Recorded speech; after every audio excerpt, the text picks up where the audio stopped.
The fluorescent lights buzzed overhead as students shuffled into Mr. Whitaker's advanced math class, backpacks slung over shoulders and eyes glued to their phones. It was just another Monday, another day of trying to survive high school. But in the far back corner of the classroom, quietly unpacking her notebook, sat Layla Brooks, a student no one ever really noticed. She wasn't loud, she wasn't flashy, she didn't sit in the front row waving her hand for attention. Layla had mastered the art of invisibility, not because she lacked intelligence, but because experience had taught her that sometimes it was safer to blend in than stand out.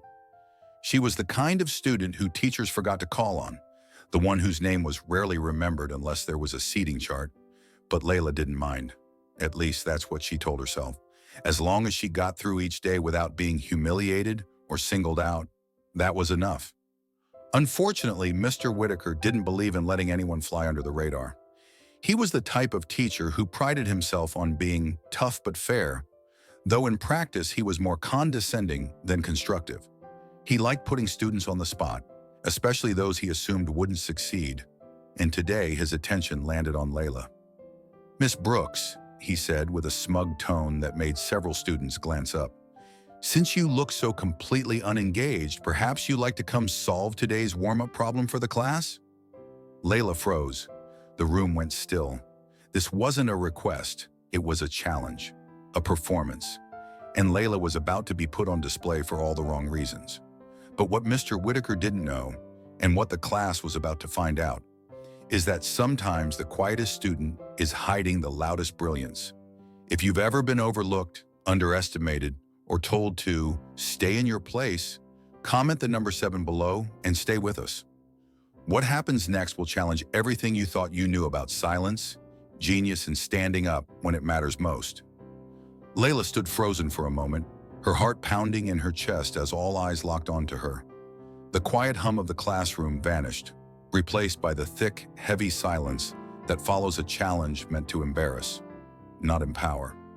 Mr. Whitaker had issued his order with a smirk, fully expecting her to fail, and worse, to do so publicly. "Miss Brooks," he repeated, voice dripping with false encouragement, "please, educate the class." There was a mocking politeness in his tone, but no one missed the message behind it. This was a performance, and she had already been cast as the fool.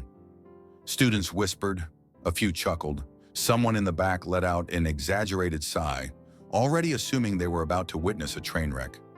Even Tyler, one of the more decent students in the class, looked uneasy, unsure whether to speak up or stay out of it. Layla slowly rose from her seat, her legs stiff and unwilling.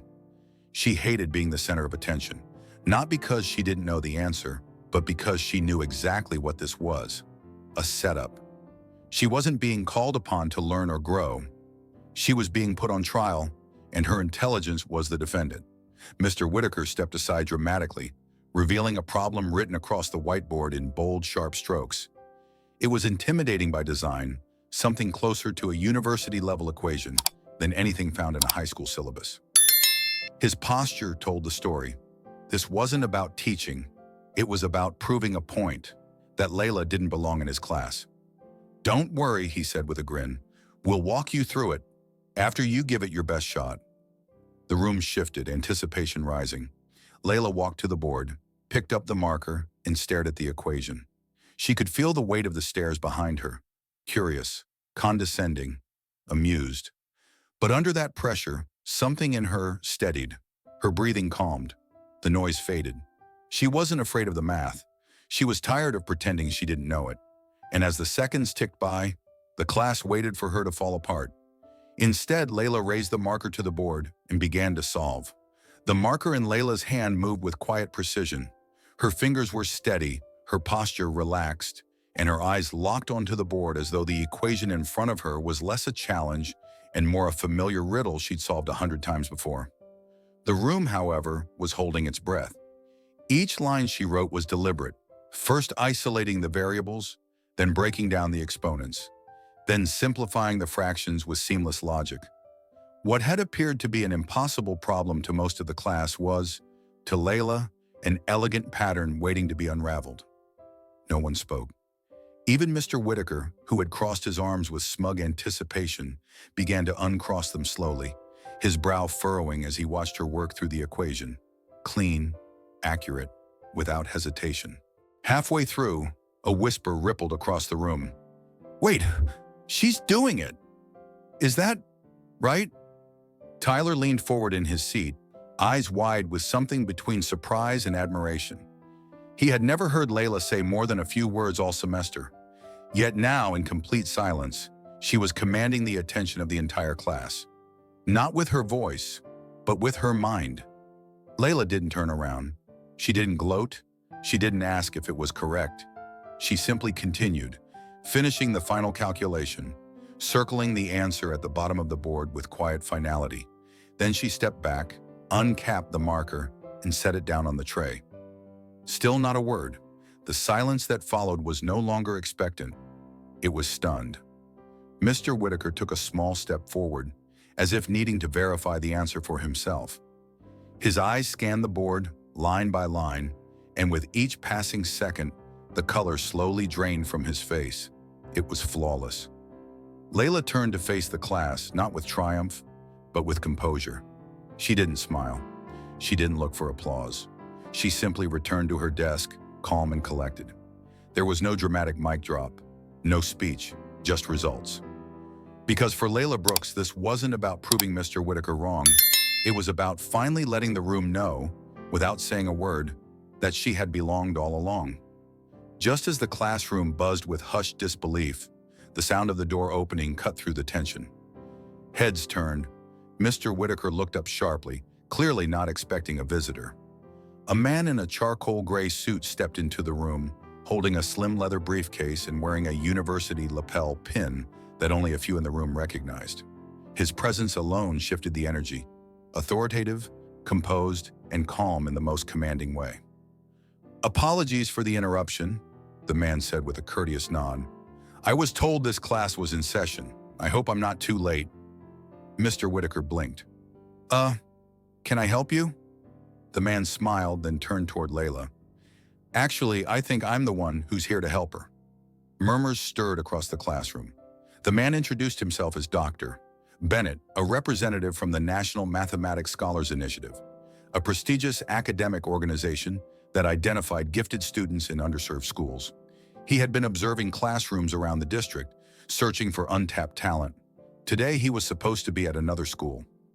"But," Dr. Bennett said, glancing at the whiteboard filled with Layla's flawless work, "someone insisted I stop by this one." He looked directly at Layla. "And I'm glad I did." Mr. Whitaker shifted uncomfortably. "We weren't aware of any visit." "That's usually the best way to see how things really work," Dr. Bennett replied, still smiling. He stepped closer to the board, reviewing each line of Layla's solution. His smile widened with genuine admiration. "This isn't just correct. It's elegant," he said. Layla sat still, unsure of what to say. For the first time, someone wasn't surprised she was smart. He expected it, respected it. Tyler whispered, "Who is this guy?" Someone in the back answered, "Whoever he is, I think her life just changed." And they were right, because Layla Brooks was no longer invisible. She had been seen, truly seen, for the first time. And the person who saw her wasn't a classmate or a teacher. It was someone with the power to open doors no one else even knew existed. Dr. Bennett stood in front of the classroom, now the center of attention, though his calm presence never demanded it. He looked once more at Layla, then addressed the class. "Moments like this," he said, tapping gently on the whiteboard, "are exactly why my organization exists. Not everyone with talent gets noticed, especially those who are quiet, overlooked, or underestimated. But when they do get noticed, everything can change." Layla blinked, stunned. Was he really talking about her? Dr. Bennett continued, pulling a slim folder from his briefcase. "Layla Brooks, I represent the National Mathematics Scholars Initiative, a program designed to find exceptional students and offer them opportunities typically reserved for the most elite institutions. We believe your abilities belong in a room much bigger than this one." He handed her the folder. Inside was an official invitation, one that included a nomination to compete in a national mathematics challenge in Washington, D.C. If she performed well, She would be fast-tracked for a full scholarship to several top-tier universities, including MIT, Stanford, and Harvard. The room erupted in hushed gasps. Layla stared at the letter. Her hands trembled slightly, not from fear, but from the overwhelming realization that her entire life might be about to shift direction. Mr. Whitaker cleared his throat, clearly caught off guard. "Are you sure? I mean, she hasn't exactly participated much." Dr. Bennett turned to him, polite but firm. "And yet she just solved an advanced equation most of your students wouldn't attempt. Some students don't need to raise their hands to raise the standard." He looked back at Layla. "You have 1 week to prepare. If you're ready, this could be your moment." Layla nodded slowly, emotion welling in her chest. She couldn't find the words, but her eyes said everything. "Thank you for seeing me." Tyler whispered, "That's insane. She's actually going to DC." The classroom, once a place of silence and shadows for Layla, had become the launch pad to something greater. If you believe in second chances, in recognizing quiet brilliance, or if this moment gave you chills, comment the number 7 below. If not, comment 0. We welcome every voice, and stay tuned, because Layla's story is only getting started. The moment Layla stepped through the front door of her small apartment that evening, reality hit her harder than any math problem ever had. She held the folder from Dr. Bennett against her chest like it was made of glass, fragile, priceless, and overwhelming. Inside it was her ticket to something extraordinary, but it came with a deadline. 1 week to prepare for a competition that could determine the course of her entire future. Her mother, Mrs. Brooks, was waiting at the kitchen table, a steaming cup of chamomile tea in front of her, concern written across her face. "You okay, baby?" she asked gently, noticing Layla's pale expression. Layla set the folder down, opened it, and slid it across the table. Mrs. Brooks read the first few lines, her eyes slowly widening. "Oh my Lord," she whispered, hand covering her mouth. "Layla, this is incredible." "It's real," Layla said quietly, "but I only have 7 days." From that moment, the apartment transformed into a war room. Textbooks piled up, notebooks filled with equations and scribbles spread across the floor. Post-it notes covered the walls. Mrs. Brooks made sure Layla had hot meals, quiet time, and words of encouragement, though even she knew this was a mountain her daughter would have to climb mostly alone. The pressure built quickly. Every time Layla solved a practice problem, another one stared back at her. Harder, longer, more layered.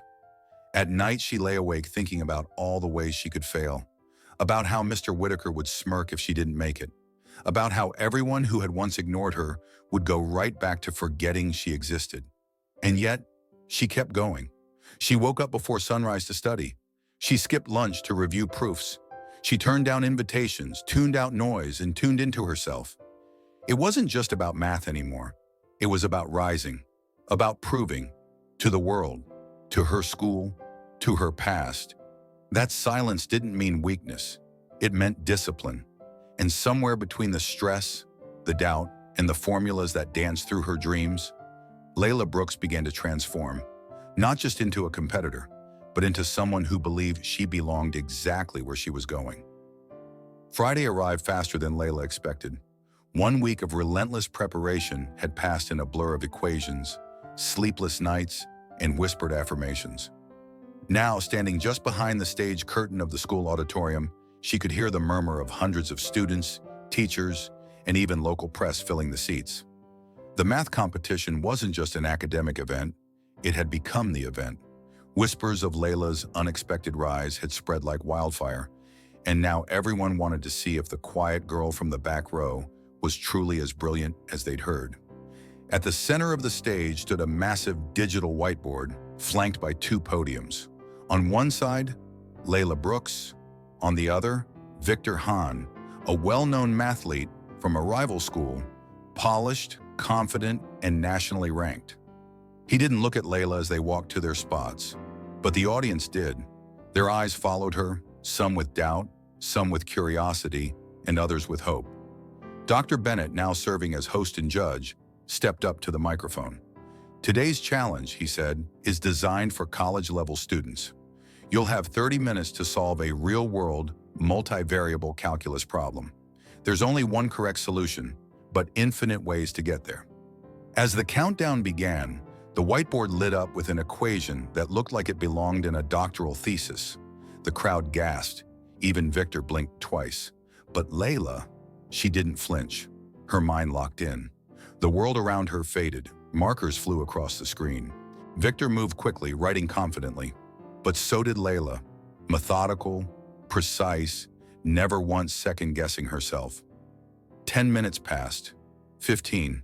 The crowd leaned forward, breathless. Then, with 5 minutes left on the clock, Layla stepped back from her board. She was finished. Victor was still solving. Gas filled the room. Phones came out. A few students clapped.